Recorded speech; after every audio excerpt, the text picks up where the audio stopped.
the fastest growing talk show podcast in America. Welcome to the Jay and Brian Show. Welcome to the Jay and Brian Show. Once again, I'm Brian. I'm Jay. And you are listening to the Jay and Brian Show podcast. Jay, we've had a lot of fun with this show. We've had an opportunity to meet a lot of cool people and explore the world around us, bringing in expert insights and different perspectives. And today is absolutely no different. Quick shout out to our listeners. We're so appreciative that you've stuck with us and you tune us in every time we come up with a new episode. If you are new to the show, please... and you like today's episode, that's probably an important part of it. Yes, and you like the show. Definitely hit that thumbs up button, like our show, share it if you can. And if you're watching on YouTube, I always look at this camera, it's the wrong camera. If you're watching on YouTube, subscribe. It really helps us to reach a broader audience and have our guests get in touch with a lot more people, and have a lot bigger impact. So today we have a very special guest, Sam Kapur, yep. Commercial real estate agent with Arizona Elite Properties right here in Chandler, Arizona. Sam, welcome to the show. Thanks, guys. Sam, welcome to the show. Yeah, thank you. Thanks for having me. Super awesome to have you here. Tell us a little bit about your background. How did you, I know you have a background in sales, and I think we're going to talk about this later, but some auctioneering experience and some other cool things that you've done that have led you to this point. So tell us a little about yourself. Yeah, I've had a pretty diverse background as far as it goes with industries. I think the one unifying factor is everything's been small and medium-sized business, and everything's been operations and sales focused. Mm-hmm. So I was lucky enough as a young kid to grow up in a family business. My dad was in the automotive industry, and when I turned 17, he decided to move from Connecticut to California and buy a car dealership. Right. So my summers in college were spent working at the dealership, and then at the age of 19, I decided to leave university, which was University of UConn, who just won the national championship last night, by the way. But throw that in there, and join him full time. So from the age of 19, I got a chance to work as a young kid in a business that, to be fair, I probably wasn't ready for at the time. I spent about 8 years in the car business. Well, you had a great mentor, it sounds like. I did. Yeah. It was, it's just tough. It's your first job and you don't really know. I think there's something to be said about working somewhere and working for a good manager and then working for a bad manager, because you don't realize what a good manager is until you have a bad one. You're like, oh man, that's what that guy was doing right the whole time. Right. So at the age of 26, I decided to leave that. I moved from California to New York, ended up becoming a recruiter, a headhunter. Okay. Doing a lot of cold calling, learning some skills there, helping me grow a recruitment firm from 2 of us to about 84 consultants in a matter of 18 months. Awesome. It's a lot of hiring and process management. I was an executive recruiter back in the day. Oh, were you? So we shared that experience. Yeah, awesome. Exactly. Yeah, so I worked for some UK-based companies. They have a little bit of a different style of recruitment than you see in the US, right? Okay. They're very aggressive in their cold calling campaigns. So that's what we did mostly. It wasn't very little networking. It was like 150 dials a day. Right, calling constantly. That might explain why those UK investment bankers, we worked in the banking industry when I was in recruiting, didn't mind my relentless cold calls telling them about this awesome candidate that we came across. Yeah, that might explain they're used to it. Yeah. And then they because they told us there's a different style of US recruitment and UK recruitment. And the US companies came over and they did a really good job of taking over a lot of market share because of that. So I decided to leave New York because it was expensive. I wanted to go travel the world a little bit. And I wanted to save some money. So I looked at a lot of different industries and positions, including becoming a commercial airline pilot. Yeah. I looked at massage therapists. I actually got into Culinary Institute of America to become a chef. Oh my gosh. Wow. Decided not to go. And a friend of mine was working on cruise ships and he said, why don't you come join us? I said, well, I looked at cruise ship salaries. They don't really make much money. I don't mind making not as much, but I want to make money. And he goes, that's not my job. He said, you could come, you work for our company. I said, what do you guys do? He said, we sell art on cruise ships. I said, who buys art on cruise ships? Wow. Park Avenue? Park West Gallery. Park West Gallery. Yeah. Okay. Yeah. They pretty much have the monopoly on it. I happen to have 2 Park West Gallery pieces hanging in my house today. Yeah. From the last cruise we went on 18 years ago now, I think. If you've been on a cruise ship and you've seen the auctions, it's almost always Park West, right? So everyone knows. And it's interesting because if you've been there, you've seen that some people go on cruises just to go to the art auctions. right? Yeah, that was not us. I had We're no like, idea. Let's give that a try. I'm like, it was a 100% commission-based job. So I'm like, how much can I really make? Wow, I can't imagine too many people are buying art on a cruise ship. Maybe I'll sell like 10 or 15 grand a week. No, we averaged like $82,000 a week on our team. Wow. Yeah. I had some weeks of $260,000 of sales. I mean, it's ridiculous. No kidding. Wow. The amount of art that sold on cruise ships. Yeah. So, but it was amazing. And there was, it was a very different sales position because it was platform sales at that point. I'm in front of an audience. I'm trying to sell to multiple people, multiple kind of like internal metas, right? So everyone's got their own way of selling, multiple personality. So that taught me a lot of, it's weird to say it because people always kind of are taken back. It taught me a lot of hypnosis. So neuro-linguistic programming is basically, that's what hypnosis is based on, right? Neuro-linguistic programming. So I'd be talking about a certain artist or a certain movement. And, because the next artist I'm going to bring on is going to be part of that impressionist movement. And I'll stand in a particular place with certain voice inflections, and I'll increase the volume of my voice and the speed based on how I want the clients to be anchored on there. And it was a really interesting skill to kind of hone. Okay. But so we were really young at the time. You guys might have seen us coming. Right. Exactly. It's there they are. Look, there they are. They're coming. It teaches you a lot about a sales process. Yeah. There's something to be said when you don't have to worry about getting repeat clients necessarily, right? And after a week, typically cruises are a week. So a week from now, there's going to be a whole new set of guests. Yeah. And what we could do is we can actually try something this week, and then next week try something completely different. You want to make like one change at a time, right? See how that affected it. So you could A/B test sales in that sense. So I was there for about 5 years, and I would say I probably got about 15 years of sales experience in that 5 years because of all the testing I was able to do. Very cool. Yeah. And you've also had a lot of voice engagements too, correct? I know you looked at some voice acting. And, I looked into it. I never did it because I don't have the. I don't know if all your viewers know that you do that. Jay, you do the opening.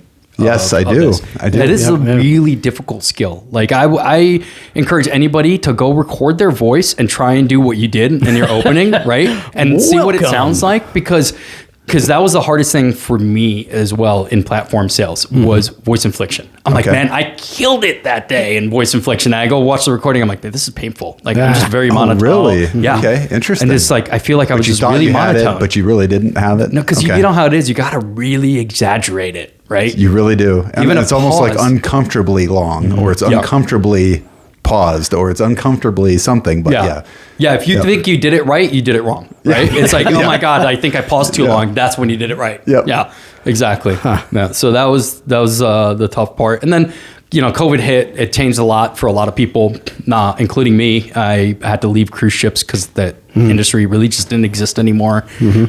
At that point, I realized I probably am never going to go back because it's not going to be the same. And I'm 100% commission based, so I got to be able to make that money while I'm on the ship.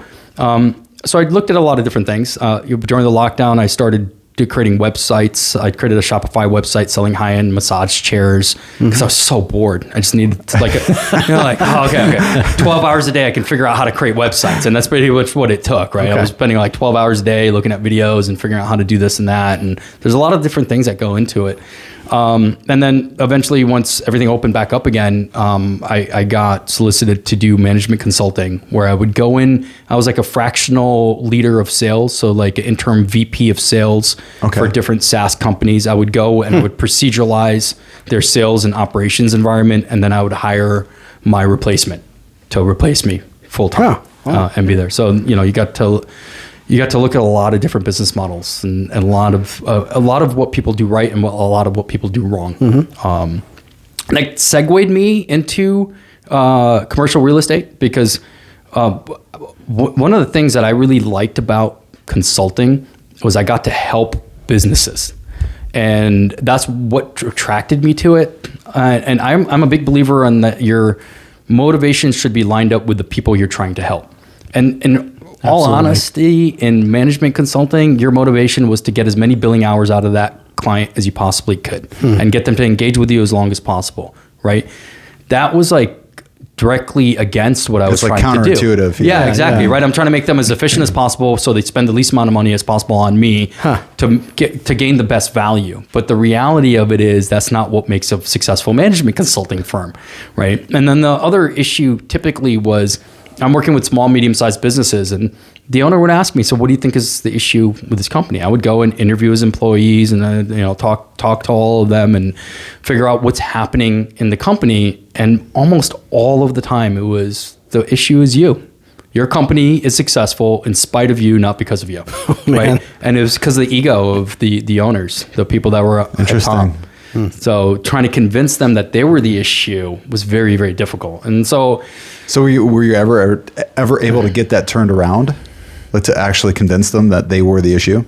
Yes. I think I was able to convince them, and like management consulting is just like an activity in psychology and change management, right? And I don't think I was there long enough to really hone that skill perfectly. I was able to convince people that they were part of the problem. What I wasn't able to do is systematically change that, right? I'm not going to change them overnight for sure. Right. But I'm very process driven. So I didn't have a process on, okay, week 1, I'm going to just keep convincing them that they're the issue. And week 2, I didn't know what that looked like because I didn't do it enough, Whereas when I was on the cruise ship, I was brought in basically, I'd be on ships on a contract 6 to 8 months at a time, but sometimes I'd get transferred from ship to ship. They're like, okay, we need you on this. I've been on one ship for 3 months. We need you on another ship. And it was usually the places that weren't doing very well. And the reason they weren't doing well is bring in the closer. Yeah. They're like, all right, you gotta, and it was good and bad because now I'm going to a ship that's not doing well. I'm commission based. They're not paying me any extra to do this.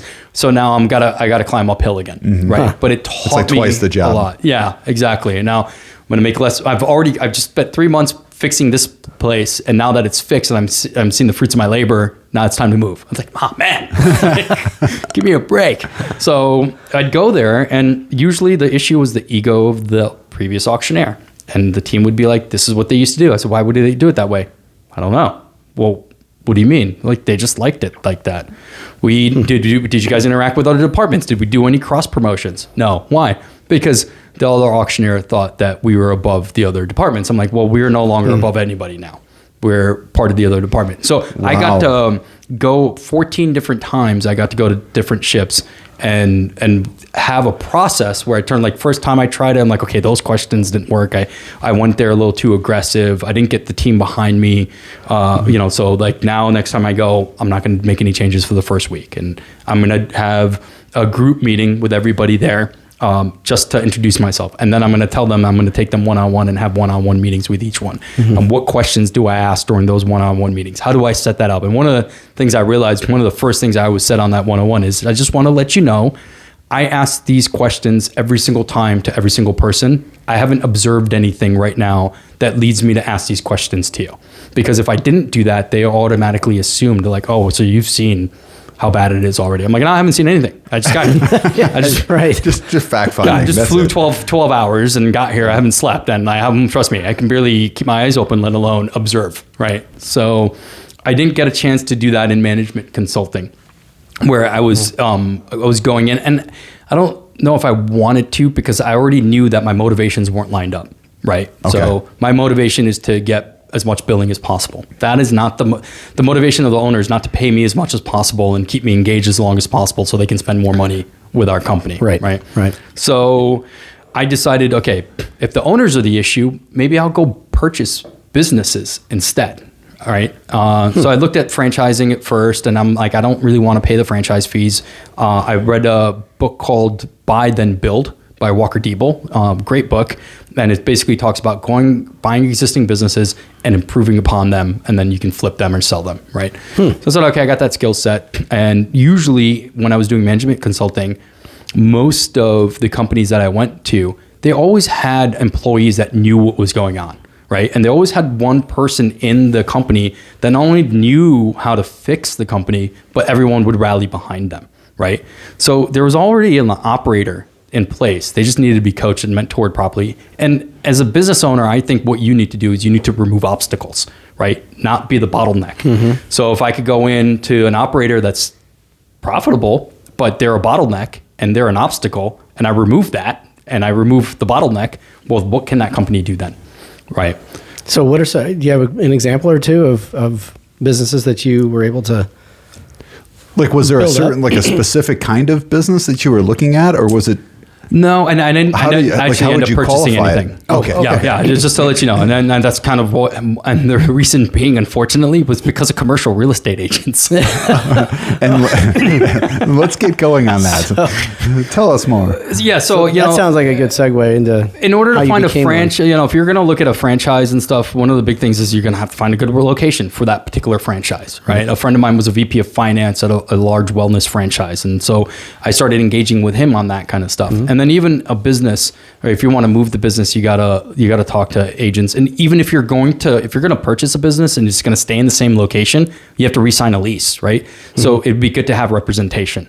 So I was trying to engage with commercial real estate brokers, and I just couldn't get anyone to call me back. Right? That's really ended up what it being, right? And you go, you see a sign on the door, and you call the number on there. You try for like a week or two. You're bugging the person, and they don't ever call you back. And you're thinking, Why aren't they calling you back? don't they want the business?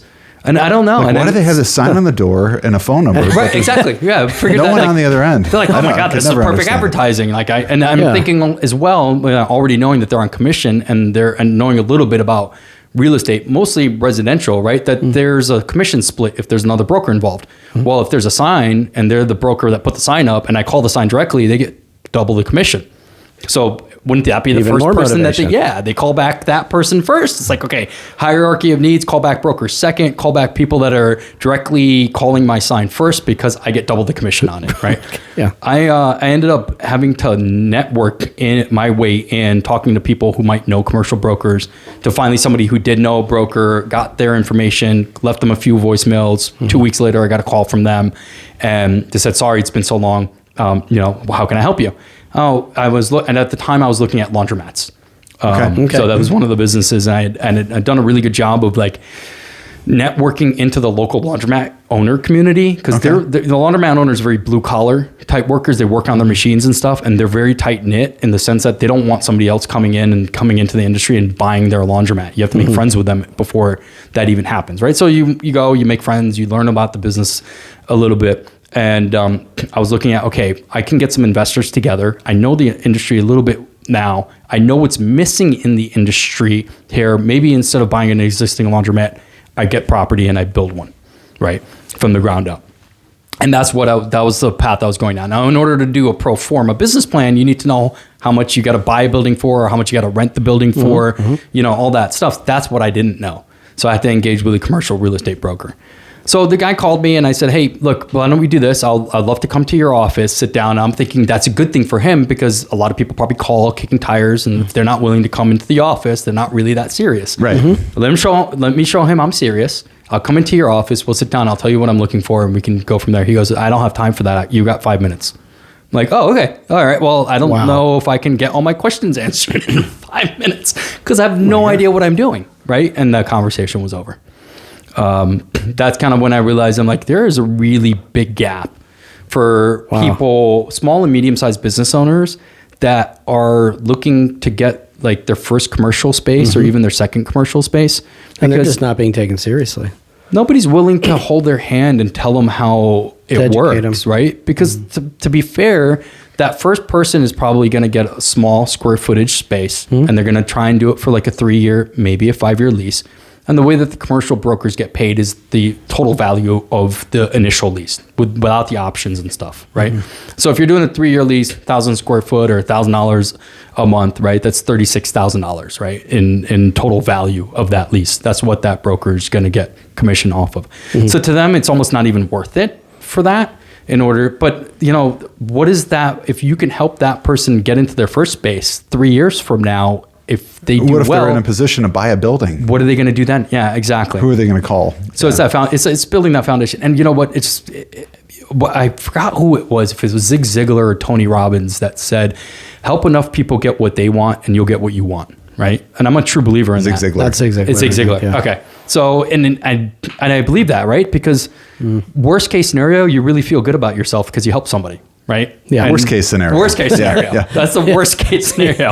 Best case scenario, you build a really good reputation, solid reputation, and you get a ton of referrals. Yep. Right. And that's really what everybody wants is instead of having to hunt for your business comes to you because people care about who you are. Right. And that's kind of the philosophy that I took in this business is just go help them. Forget about what the commission is. Right. And trust me, sometimes it's not easy to do. Right. Because you're like, oh man, I'm just like spending 20 hours with this guy and making $300 on it. Right. But that's not the point. The point is help them out and eventually it'll come back to you, whatever that it is. Right. And they will. It is a pervasive attitude, unfortunately, I think, in our industry. Yeah. Especially when we meet borrowers who maybe aren't quite qualified yet to purchase a home, and maybe they've got some credit issues. And I can tell you that confidently that 100% of the time that I've taken the time to put together a credit plan for improvement and wrote it out carefully and helped them understand where they are on their credit and what they need to do. They don't always turn into deals, but 100% of them stay in touch with me and end up referring me. Right. It's going long on these relationships. It really is. And it shows them that you care, that you really care beyond, okay, yes, there may be a transaction at the end of this, if you follow the plan, or there may not be, but this guy really genuinely cares about me. Yeah. And hopefully I taught him something about credit and so many people don't know how credit works. And so it's an opportunity to do something, have an impact that maybe doesn't lead to an immediate commission check. But that's the motivation, right? Your motivation is to help people, right? Not to put money in your pocket. And I think that they're going to sense that. And they're going to sense that with you too, Sam. Like, you take care of them and spend time with them, show them the properties, help them with the lease or whatever. They're going to come back. I think I learned this in the car business because I was selling cars for a while when you're selling cars, you're on the point. The point meaning you're outside, you're waiting for an opportunity. We call them ups. Waiting for an up to come on the lot, and most of the time, what you're doing is complaining about how many ups are not coming on the lot, right? So car salesmen, a lot of times they're like, and "Oh my God, it's so hot out." And like the dealership hasn't advertised enough. There's not enough people coming here. No one's really proactive in going after business. And there's ways that you can do it in any business, right? You could literally open the phone book and call businesses and say, "Hey, do you guys need a vehicle anytime soon?" Right? So do you know anybody? Yeah. People just aren't proactive. It really is inside sales. It is. The car business is really, truly inside sales. And it's gotten more towards that. They've got business development centers now. They've got internet sales. Fleet sales, that's all happening. that stuff. Yeah. And but here's the thing, and it hasn't changed. I've left the business almost 20 years ago, 15, 20 years ago. And the one thing that hasn't changed is the motivation of the salesperson. They're motivated to sell the person in front of them a car, right? And I believe that is the wrong motivation. And I'll tell you why. Because, Jay, you come into the lot, right? And you're looking for a car. Now, what I can do is I can sell you a car that's going to make me a lot of money that might not be right for you. But I'll make a commission check because of it, right? How many people, when's the last time either of you guys bought a car? A couple of years ago. A couple of years. What's the name of your car salesman? Exactly. Luke Selscheider. Luke, shout out to Luke. Good. I remember the sales manager. Because I bought 4 cars from him. Exactly. Because Luke's good. amazing. And that's the thing is very few people I've ever asked that question to have the name of their car salesman. But guess what? They know their residential real estate agent really well because they know everything about their life, right? Yep. Because they build a relationship. Now, you're probably going to buy more cars than you're going to buy houses in your life, most likely. Yep. So shouldn't your car salesperson know more about you? Because most likely in the next 3 to 5 years, you're going to be replacing that car you just bought. So they can keep that relationship. So I decided, okay, what is the best way for me to take one opportunity that comes on the lot and turn that into 3, 4, 5, 6 deals? And I said, okay, I'm going to flip the mindset, right? Instead of trying to figure out how I can put this person in the car, I'm going to figure out how I can make myself memorable to them. So when they ask if someone asks them, who did you buy your car from? They won't remember the car salesperson's name, but they'll remember my name. They'll say, well, I don't remember, but you know who you should go see is Sam. So what I would do is I would actually, when they would come into the lot, I would ask them some questions about what it is that they're really looking for. And I would guide them towards what we had on the lot. And you did the art sales after the car sales? Art sales after the car sales. Yeah, this was like 10, 15 years after car sales. Yeah, it sounds like you had a lot of really good fundamentals from the car business. It helped a lot, right? And but you got to do it differently than what more like car sales. Look, you can learn how to objection handle really well and stuff people in things, and it's a really, with great power, great power comes great responsibility. If you can know how to objection handle properly, you can pretty much sell anything to anybody. It's just, should they be buying that? And that's the hard part, right? Jordan Belfort says that in Straight Line Persuasion. I can teach you this, but don't use it for bad. You got to use it for good. Right. So I could stuff somebody into a car that they might not enjoy later. Or what I can tell them is, okay, you're looking at this particular vehicle. You want a Cadillac. Well, have you looked at their Mercedes-Benz, and have you looked at the BMW, and have you looked at the Lexus? And if they say no, say, okay, here are the cars I want you to take a look at. Here are the brochures for those cars, so you can look at them. And here are the dealerships I want you to go to and ask for these salespeople. Test drive those vehicles. If you still feel that the Cadillac that you drove with me is your best option, then come back and we'll make a good deal. It did a couple different things. They didn't negotiate with me as much when they came back. They just wanted to work with me, right? If they didn't buy the car from me, I was the one that would make sure I followed up with them in a week. I'd say, hey, just wanted to find out what decision did you make? Hey, so I'm really sorry, man. I didn't end up going with the Cadillac. I went with the Mercedes. No problem. Great. Well, how's that going for you? Great. Excellent. All right. How well do you know that vehicle? Has anyone been out to your house and shown you all these features? And they're like, no. I said, well, I've got some time this afternoon. Why don't I come over to your house and I'll show you the features on your Mercedes-Benz? And now they're blown away because I didn't make any money off of this.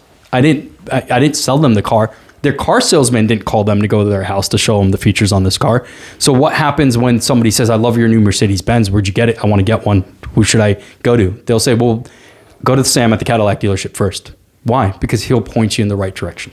They're like, I don't want to buy a Cadillac. It doesn't matter. Go to Sam at the Cadillac dealership first. Because he's going to take care of you. Because he's going to take care of you. And he's going to help you figure. Now, I didn't know what car brokers were at the time because I could have just become one of those, right? I had no idea that existed. I would have made a lot more money that way. Yeah. But I would get a lot more leads. Now, I didn't have to sit on the lot with the rest of the salespeople waiting for ups. People were calling me, right? And there were referrals. So you became the resource. Yes.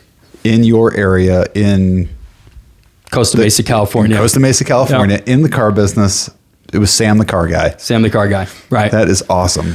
Same thing. You do the same thing with commercial real estate. It's like, okay, just let me know what it is that you're looking for. If I can't help you, I'll point you in the right direction. Right. I had recently a referral. What do they call that? They call that something. I'm trying to remember what it is. I think it's a market maven is what that is. You become the maven in your marketplace, and then people will call you just because they know that you know, and they want to know who you know. Right. Yeah. That makes sense. That's the marketplace maven. Was there a particular book that was? I can't remember where I got that from. Okay. I've heard you say that before. Yeah. I don't remember.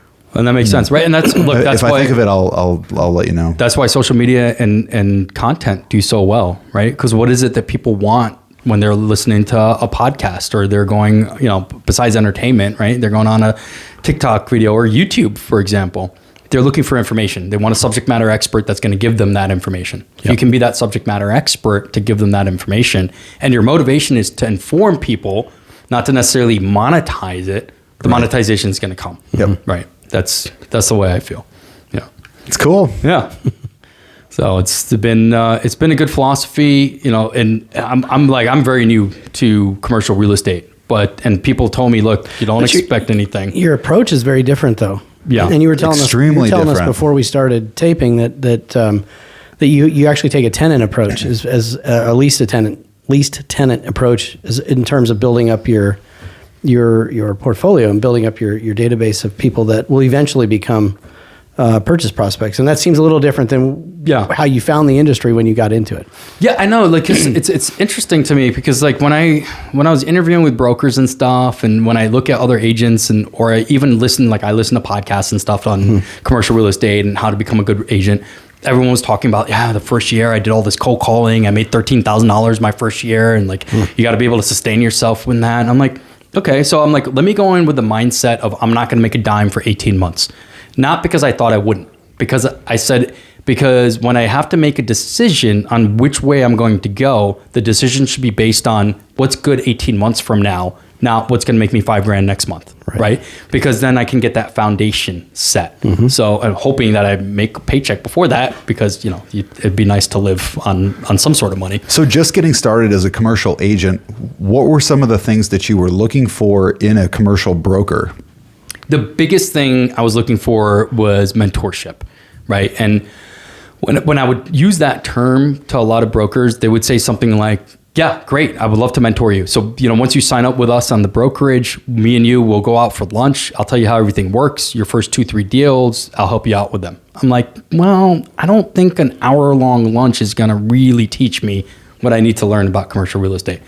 So I was looking for someone who was willing to be with me on a daily basis a bit more. And I told him, I said, look, I'm willing to work for you for free for 90 days, right? Teach me the business. I'll do all the work.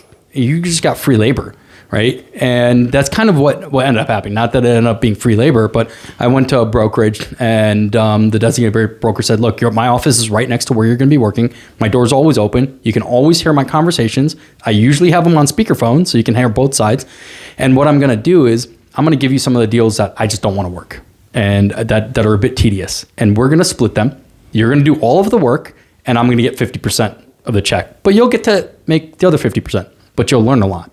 So I said, great. I was expecting to make 0. So 50% is even better. It's a win. It's a W. And so to me, I've been in a lot of different sales environments and even in like consulting when I did it, they're like, you have to still go sell the consulting services. I'm like, I've never even done a consulting project. So you want me to talk to somebody about what the steps are in our process, but I've never seen it before. So it was the same thing in commercial real estate. It's like, okay, now go out there and sell to somebody on how to purchase a building or how to become, if you're doing a tenant representation, meaning somebody's looking to lease a space, you're going to help them find that space to lease. Especially the first time tenant. Especially the first time, right? So it's like, okay, so here's what I got to do. You're the first time tenant, Jay, and you come to me and say, I'm looking for a 1,200 square foot retail space in Chandler. And I said, all right, well, have you ever leased a space before? No, you haven't. Great. I've never helped anyone lease a space before either. We're going to do this together. Right? Can you imagine the confidence that you would have in me? Yeah. You're like, okay, pal, let's go. All right, perfect. Look, we're in the same boat. I've never done this before either. You've never done this before. This could be really exciting.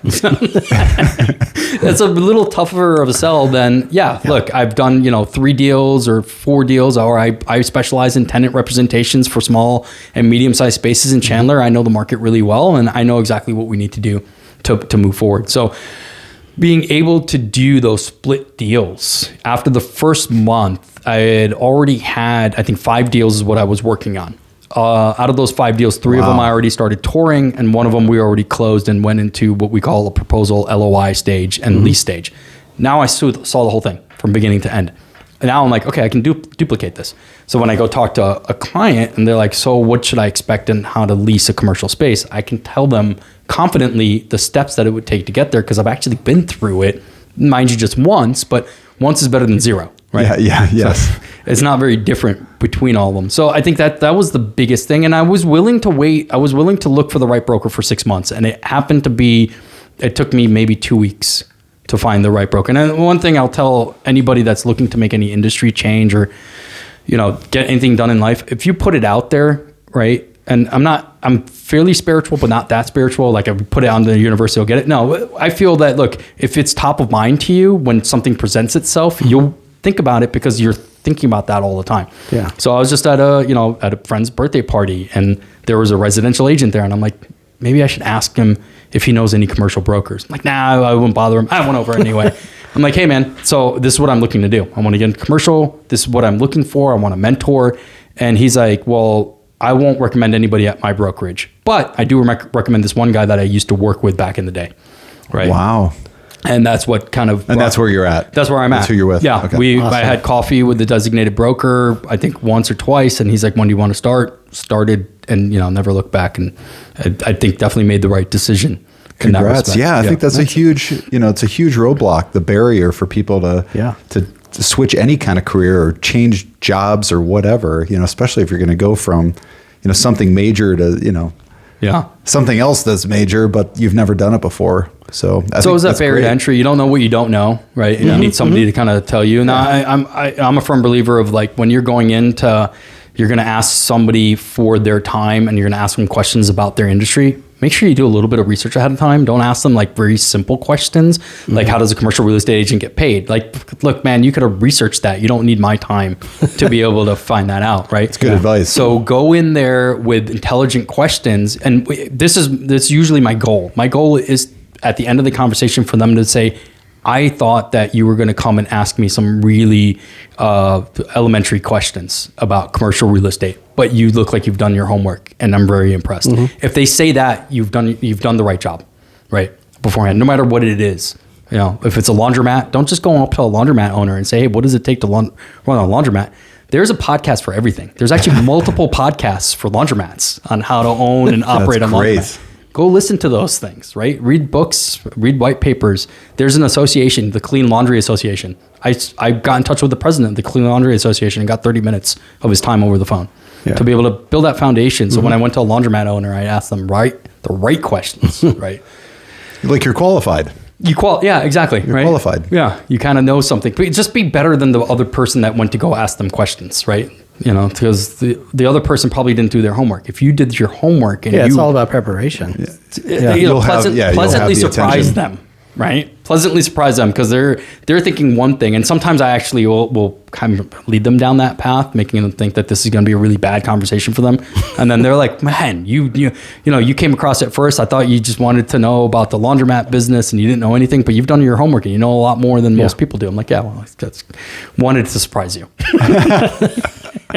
That's great. Yeah. So the auctioneer. Yes. So was that all art auctioneer, or was that auctioneer of other items, or? It was all art. On the cruise ship, it was all art. I tried to... So can you give us a little auctioneer voice, or? I can. Yeah, I can do a bitch on here. All right, let's have it.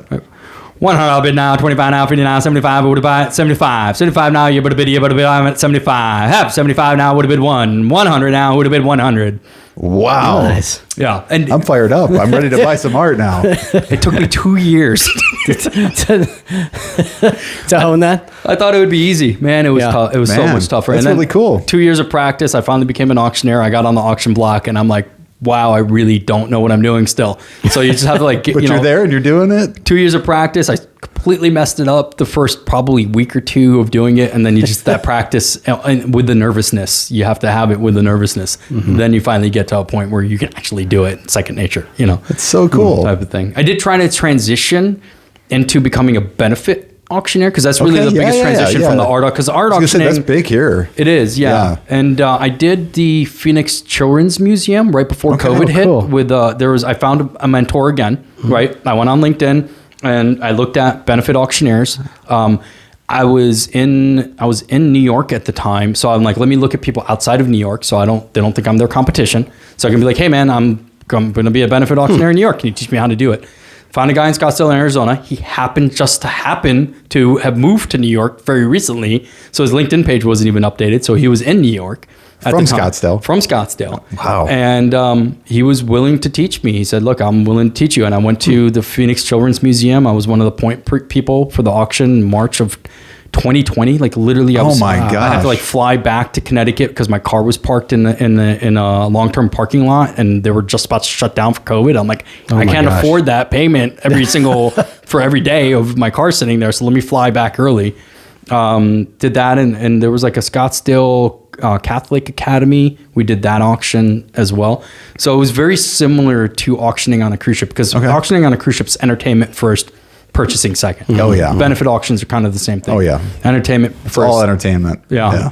So I went to the New York State Auctioneering Association annual meeting. They actually have a competition for auctioneers, and I ended up winning the bid chanting competition in 2020 for the New York State Auctioneering Academy. That's when I knew, I actually do have a bid chant, right? Because you just don't really know. Like, I'm a auctioneer on cruise ships. Like, those guys probably look down on me a little bit. Like, you're not really an auctioneer, man. You just did cruise ships. Come on, man. Yeah. That's cool. Yeah, it was fun. I liked it. So was the auctioneering something that you kind of segued into the, I know because you've said you've done some public speaking as well. Mm-hmm. Yeah. So on the cruise ship, auctioning was about, as far as the client facing stuff, that was about maybe 10-15% of my job. Then there was a big percentage that was seminars. So creating seminars and doing seminars about art to people, because first and foremost, you're part of the cruise ship. So, and people are on there for, let's say, 3 or 4 sea days at a time, right? So you've got 3-4 full days of people being on the ship. They need to be entertained. So part of my job was doing seminars to entertain them with those art seminars as well. So public speaking, doing that. Then I got involved with the cruise ship as much as I can. I would MC whatever event that they had going on, and somebody else didn't want to MC it. I'm like, I'll MC it.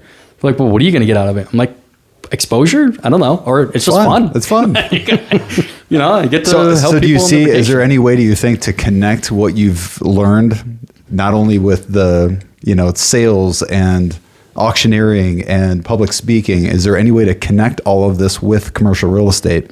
Yeah, I think that's a great question. And there's so many aspects of all these different jobs I have that I really, really enjoy. And I think any skill that you gain, you can utilize, but I wanted to actually have a game plan to utilize for commercial real estate. So, my big thing now is doing things like this, getting on podcasts to get myself out there, right? I could be cold calling. I really don't enjoy it. I'm good at it, and I did it a long time. I taught a lot of people how to cold call, but it's not an activity I enjoy. So it's not an activity I'm really going to focus on.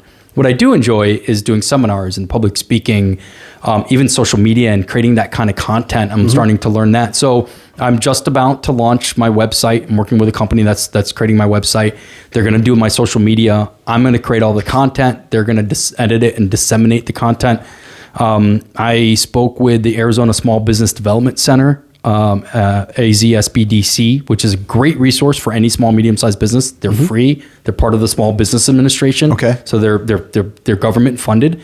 So I said, hey, I would love to do free seminars for people. What is it that your people want? It doesn't have to necessarily be commercial real estate related, but it would be great if it was. I can do sales. I can talk about small business and time management, whatever you want. Well, if you're talking to an SBA audience, it's going to lead to potential clients, right? Exactly. Right. Yeah. So here's the thing. The first thing that they said to me is, hey, well, we want people doing seminars. We want speakers.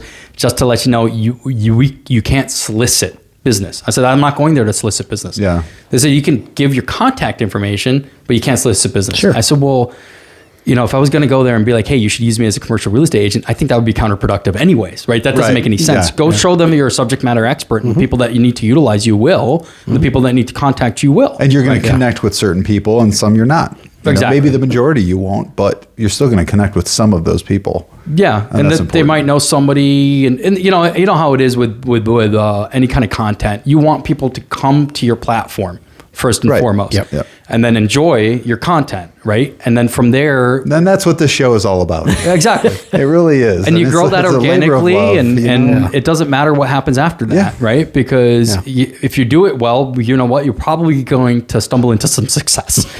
Right? If you don't do it well, you're going to enjoy what you're doing anyways. Yeah, right. Exactly. There's two parts. There's doing it well, and then there's sticking to it. Right. And committing to doing. Yes. Now that's the hard. That's the hard. That is that's really probably the hardest a whole part. Nother right? level. So doing it on the days where like, oh my god, I can't believe I have to do a podcast today. And I just want to go home, and I got so much other work to do, and prioritizing. No, I'm kidding. I'm totally kidding.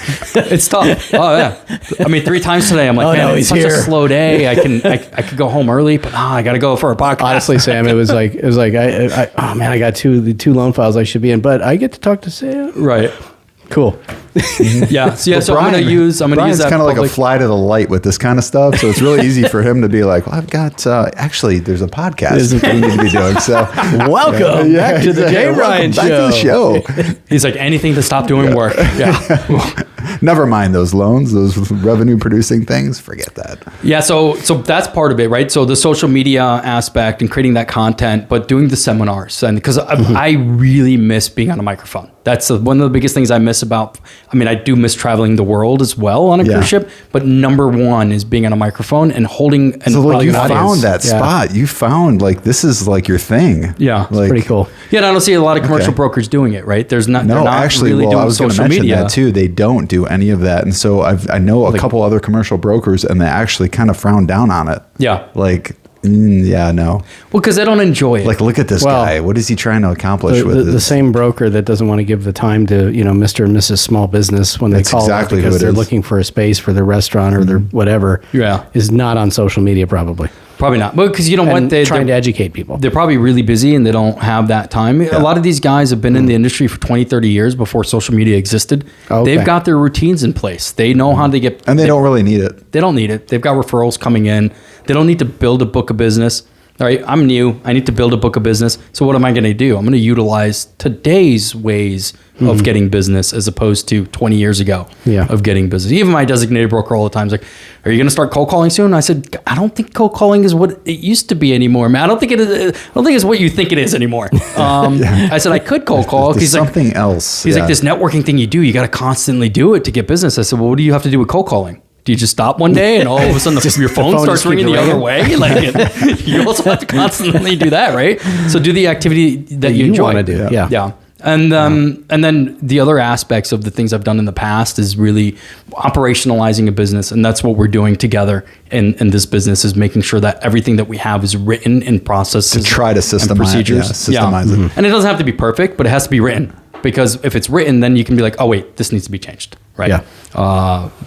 We bring in our clients that if we do a tenant rep deal and they're looking to lease, especially if it's their first time, we'll bring them in. We'll have an hour-long sit-down meeting, talk about their business, find out where they are, give them advice on, you should talk to this person for lending. You should talk to that person, to repair your credit. You should talk to this person to create a pro forma for you. And then give them ideas on, like, here's what a triple net lease means. Here are the definitions that you're going to run into. This is what the process looks like. And then we actually go through our database, which is CoStar. It's like MLS for commercial real estate. And we're like, here are the parameters that you're looking for. Here are the properties that are available under these parameters. You want $2,000 a month, but as you can see, it's $4,500 a month, right? Or $4,000, or this is what you can get for $2,000. And let them make an educated decision based upon information, right? Now all those are going to come into deals, right? You just spend an hour with somebody, maybe 50% of them come to deals. So some people are like, well, you wasted that other 50%. Not really. You educated somebody on either moving forward with their business or not, right? Usually there might be something that comes for you afterwards, but that's not the reason that you're doing it. And then from there, I'm looking at growing my own team. I think I'm probably... it'll be like June of 2023 that I have my first hire and bring somebody in on my team. Awesome. Because mentoring is something that I really enjoy as well. I want to impart that knowledge to somebody else.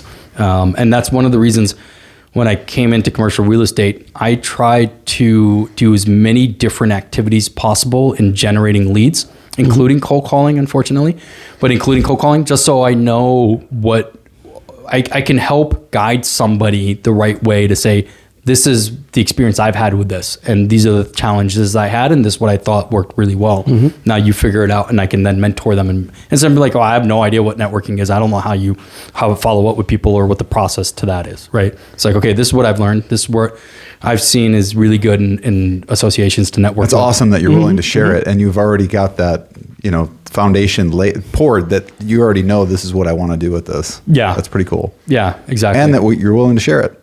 Yeah. Get the back. Look, what's life about? Just enjoy the things that you do. And if you enjoy those things, you'll be able to live the lifestyle that you want, whether that happens to be with a lot of money or it happens to be living off the grid in Canada somewhere.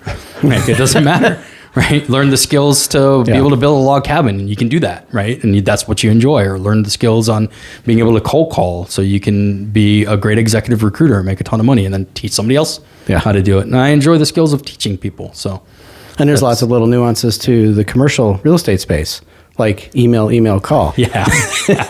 We were talking about this before the show. Yeah, it's a friend of mine in California. Code. Yeah, the code. And that's where now we know the code. We do. That's where I feel like you got to have a good mentor, right? Yeah. And there's a reason that there's so many more residential agents than there are commercial agents, because your licensing is geared towards residential. They teach you about residential. Now, realistically, once you get your license, you pretty much know nothing. Once you get, even as a residential agent, you need a broker or somebody to help you there. Right. Commercial real estate has a little added barrier to entry.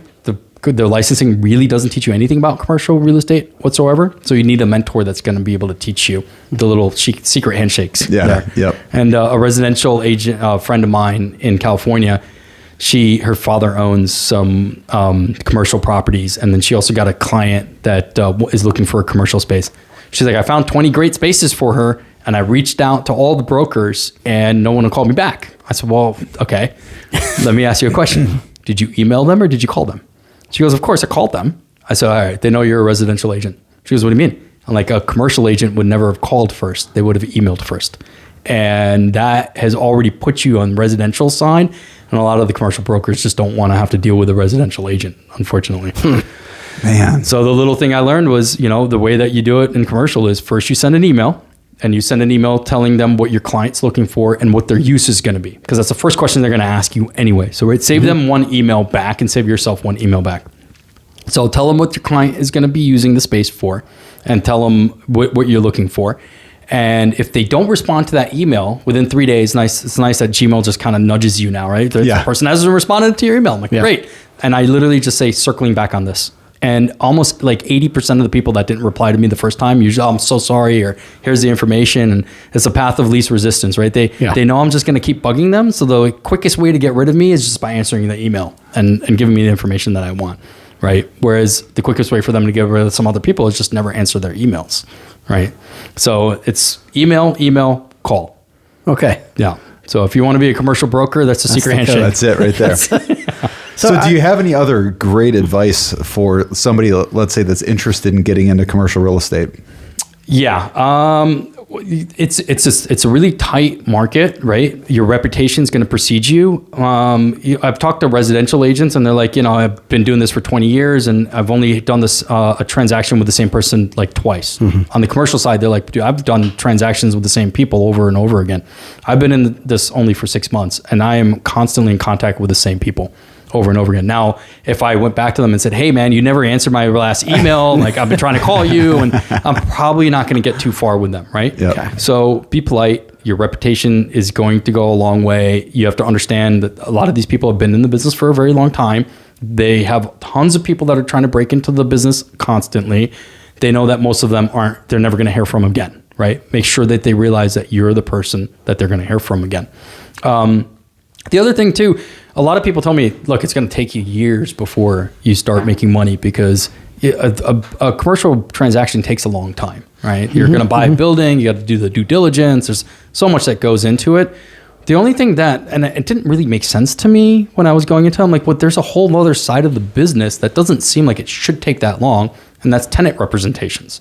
All right. So tenant representation means that somebody's looking to lease a commercial space, and they get an agent say, can you help me find a space? It's like a residential person. You've got a buyer agent, you've got a seller agent. Well, it's like the buyer agent, but for rent instead of for purchase. Now, those tenant representations, the people that are utilizing me for that, they don't pay me anything. So to them, it's free. Well, and this goes back to lining your motivations up. I mean, there's no better motivation, right, than I'm giving you a free service, but I'm still going to work really hard to make sure you go into the right space. And now we're really well lined up, because they don't have to pay me at all. I get paid to make sure that you get the right space, and the landlord pays me. So we're both working on this together, right? So the tenant representations, they're usually a lot quicker too, because somebody needs to be able to lease a space immediately. So that to me is the foundation of commercial real estate, not only because you can make money quicker and it's easier to get those types of clients. So like my broker said to me, he said, the tenant representations is what's going to pay your bills, right? And then the sales is what's going to give you that nice car, the nice house, the nice vacation that you want, right? But that's just gravy. So if you have enough tenant representation as your foundation, you don't really have to worry about where you're going to pay your bills from. The other part of it too, I think that doing tenant representation is really keeping your finger on the pulse, because unless you're buying the building to operate your own business out of, you're most likely going to need tenants. If you're buying it for investment purposes, you're going to want tenants, right? So for me to be effective to someone that's either looking for an investment property or looking to sell their building, I got to know what tenants are currently looking for. I go into a space and say, hey, look, this would work for this, and this type of tenant. It won't work for that kind of tenant, because a daycare is going to want an area in the back, right? It's not going to work for manufacturing, because you don't have the amperage in your electricity over here. right? Or we would have to test the floors on this because you're not going to have any equipment that's more than 20,000 pounds because of the floor, the flooring. So like knowing those little things and how tenants would see a space, that's really the pulse of it. So you kind of have to, I'll never get rid of my tenant representations because that shows me a lot of it'll keep you, it'll keep you relevant. And then you know what's going on the market, right? Yeah. It's like I'll tell you right now. So it is going on in the market right now. It's for some reason. Not for some reason. I think we all know this. Mental health is really in the forefront of everything that's happening. COVID really, really exacerbated that. Half of my clients are behavioral health clinics looking for space. So there's a lot of new behavioral health clinics opening up. Not only because there's a lot of government money towards it, but I think that a lot of people need help in their mental health. And now I've kind of like, I'm almost like specialized into it at this point. I've done finished 3 deals now that I've closed, and I've got 2 other clients right now that I'm currently working with, and I'm putting a seminar together for how to open up a behavioral health clinic, right? That I'm going to be doing. That's great. As well. So the tough thing is this, most landlords don't want them in there. Right. An office environment doesn't want, because they're like, well, people are going to be smoking cigarettes outside, and we're going to have people that have substance abuse issues and stuff. So it's hard to navigate that. But if you know what you're doing, it's like, okay, now you find the landlords that are open to it, or you go into retail locations instead of looking at office spaces. Yeah. Because they're more open to that. You know what municipalities might be better off with it. But little things like, in commercial real estate space, if your building is old enough, you don't need fire sprinklers, right? It's grandfathered in. Well, in order to have a behavioral health facility to get the Arizona Department of Health licensing, it has to have fire sprinklers. Interesting. So regardless of the building, you need to have that. So knowing that, because it takes 3 to 4 months, so a tenant actually has to sign a lease, furnish the place, move in, and then wait 3 to 4 months for the Arizona Department of Health to do an inspection and give them a facilities license. Now they're paying rent that whole time. Now, can you imagine if they went in, they said, wait, this doesn't have any fire sprinklers. Well, we already knew that. They just wasted 4 months 4 months of rent and a lease and we put contingencies in the lease so they can get out of it if they don't get their licensing, right? So they're not stuck for 3 years. That's key to put in there. But if your agent knew that's what needed to be done, then you wouldn't have to have waited that 4 months and now start all over again, or most likely probably not be able to open your business because you won't be able to pay another 4 months of rent to find another place. So my gosh, that's a whole side of the mental health conversation that probably needs to be had that nobody ever talks about. Is helping these organizations and these groups actually put these together and put them in place for people. It's badly needed today. It is. And like if you're like, okay, a friend of mine opened up a behavioral health clinic and they're making a ton of money because there's a lot of money in it. They're making a ton of money. I'm going to do it too. And it should be nice and easy. And you don't think about the fact that you might not be able to find yourself a location or a space. That's not something you think of. Right. You're like, that should be easy. Yeah. There's tons of vacancies and, like office, like you were asking the state of commercial real estate. Well, office vacancies are high. They're like, 14 to 16%, depending on where you're looking. But you look at retail and industrial, they're under like 4%. That's just turnover. Yeah. So, you would intuitively thinking, you're like, well, it should be easy to find office space. Well, because it blurs different zoning or usage, right? So, well, the big thing really on the office space, obviously, is people not going back to the office to work ever since COVID. And those vacancies, if you look at the vacancy, you're looking typically at the total square footage out there and how much is currently available, right? Well, 16% could be like 15 companies going out of, up 1,500 companies in the city. 15 of them decided that they're not longer going to go to work. And you can get 16% vacancy just based on that. Because those 15%, like someone like PayPal is going to have a really large square footage, right? 150,000 square foot right now that's not being utilized at all. The Liberty Mutual, they've got like 180,000 square feet. They're not being utilized at all, right? And nobody's going in there.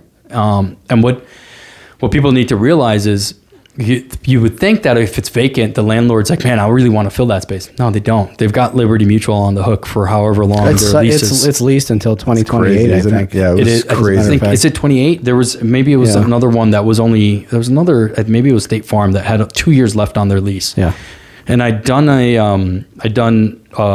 like a conference with the board of directors for the Chandler Chamber of Commerce. Their big concern was that the municipality's telling us that the vacancies really aren't that high.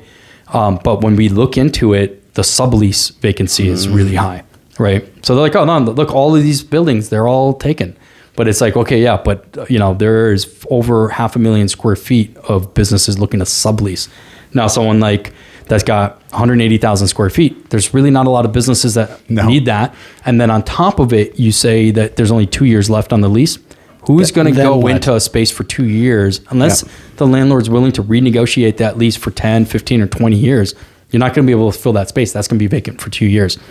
And people just don't realize what effect that has. Why is the Chandler Chamber of Commerce so concerned about vacancy, even though the rent is still being collected, the landlord is okay, the municipality's okay?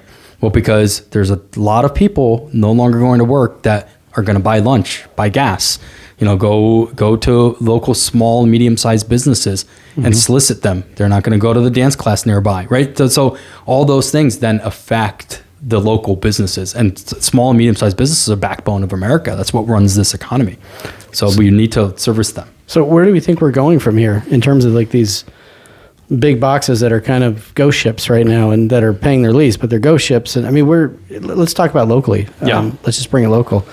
The Chandler area. I mean, where do you see commercial real estate going in Chandler? So I think first and foremost, the municipality of Chandler, the little interaction I've had with them, I'm very bullish on them. I mean, they're amazing, right? They know what's going on. They're willing to help, and they want to do the right thing, right? So I think there's a couple things that they can look at and they can do. One, they could rezone the area. So let's say they rezone the office. Now, one thing that people have to understand, when you rezone, it doesn't mean that like that office needs to be torn down and something else needs to be put back up. It means that if that building was to be torn down, you can't now rebuild an office building on that. You have to build it to whatever the zoning is, right? So if I go in, that office building exists and I say, okay, I'm going to buy that office building from you. I can do that. I don't have to tear it down and rebuild it back up again. But so zoning is something that developers work really well with the municipalities on. So it's like, okay, the office building needs to be torn down because it's old or whatever it might be. And we were going to put up a new office building. Well, that's not zoned. That's zoned retail now. So you have to put up a shopping center. Right. So the city of Chandler will be looking at rezoning certain areas, but that's more of a long-term fix than a short-term fix. A great example is if you guys seen downtown Chandler recently, right? It's been revitalized. Why? Because it's an opportunity zone.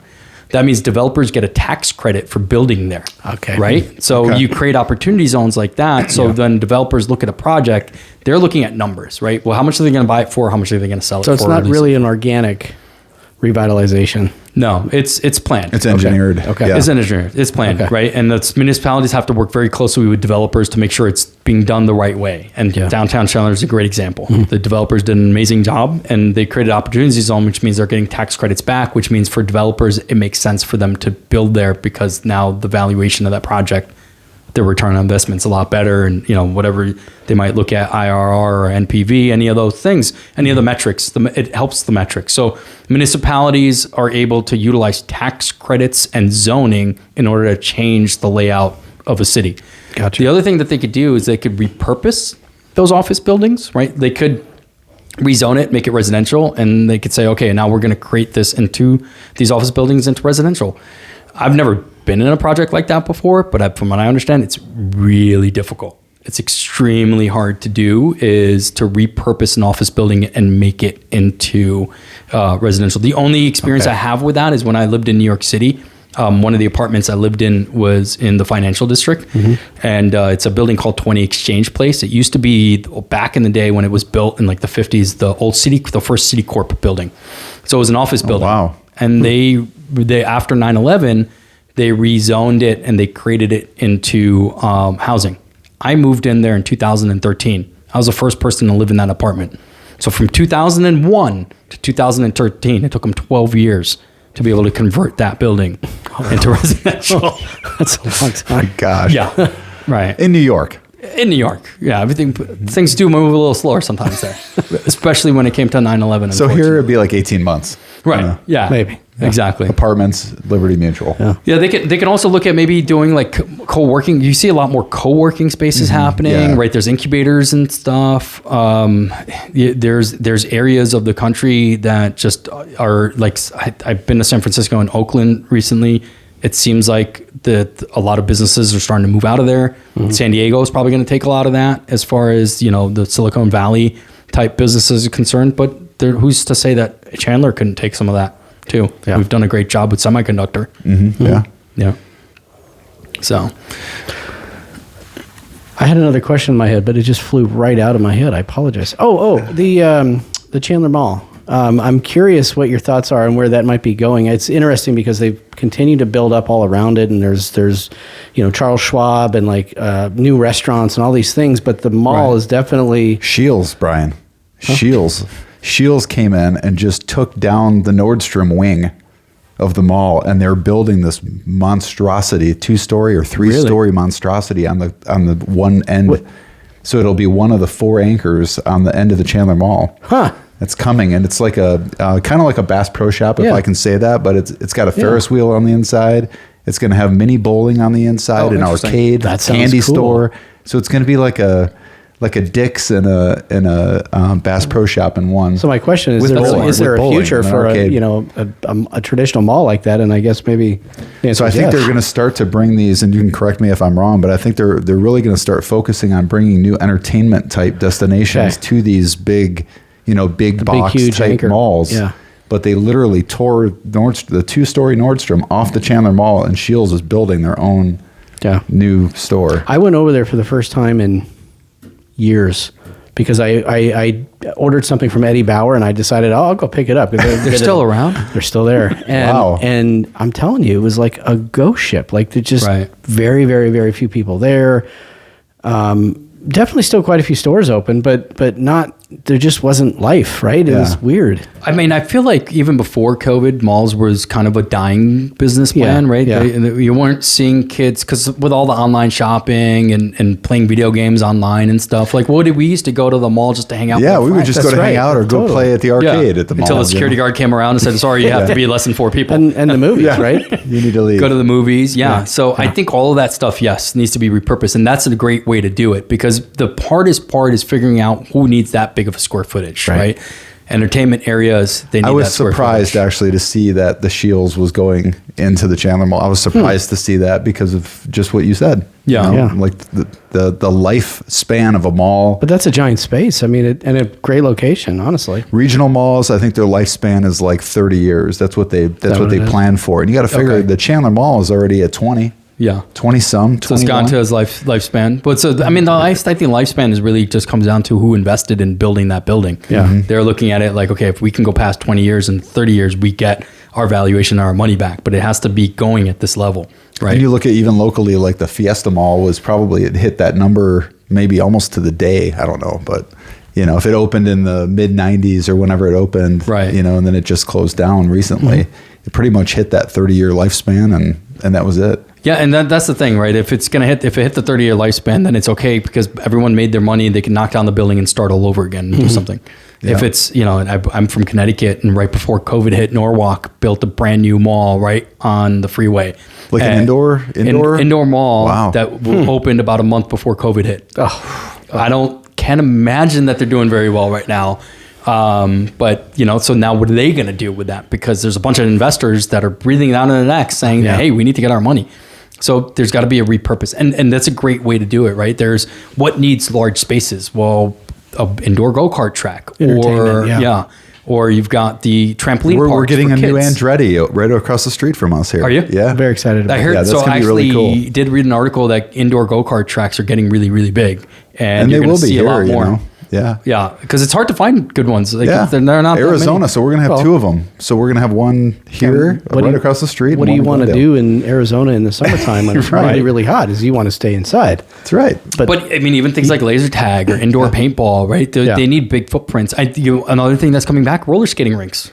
Oh, You guys have younger kids. I don't know if they've we've started been to doing one. It's in Chandler. Yeah. A couple times for birthday parties when the kids were younger. Right. Yeah. Yeah. I mean, there was a huge gap at some point, right? When we were kids, the roller skating rinks were good. Yeah. And probably in our 20s and 30s. I don't think that they were around. Well, very this is much. the only one I know about. It's that one's been there for a long time. it's in a low state of like, it needs updating. Right. I'll just put it that way. Yeah. Well, because I can't imagine they're making too much money right now until they figure out, other revenue streams to happen there and events and stuff. So no, I think malls are going to be great for things like that, event spaces.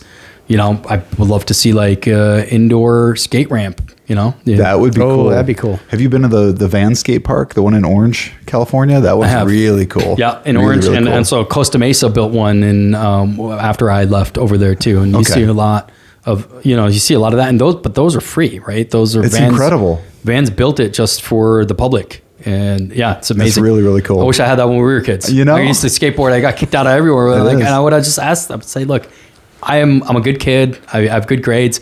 I just trying to do something. You tell me where to go and I'll go there. They go, that's not my problem. Like, okay, thank you.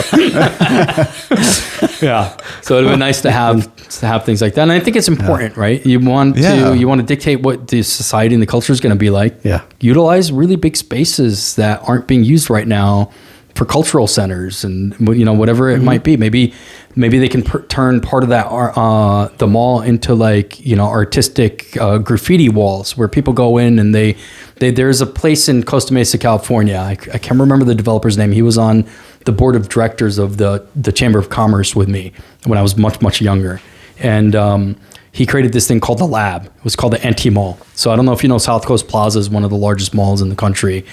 Right down the street from it, he created the Anti-Mall. And the way that he got people to go there, he had this graffiti wall, and he would have graffiti artists come, and he would have competitions for them for free for people to come and see that. That's cool. That is cool. So he created this really amazing niche. And then last time I went there, I mean, that area that he created is popping, right? I'm sure South Coast Plaza is probably jealous now of what he's created over there. Wow.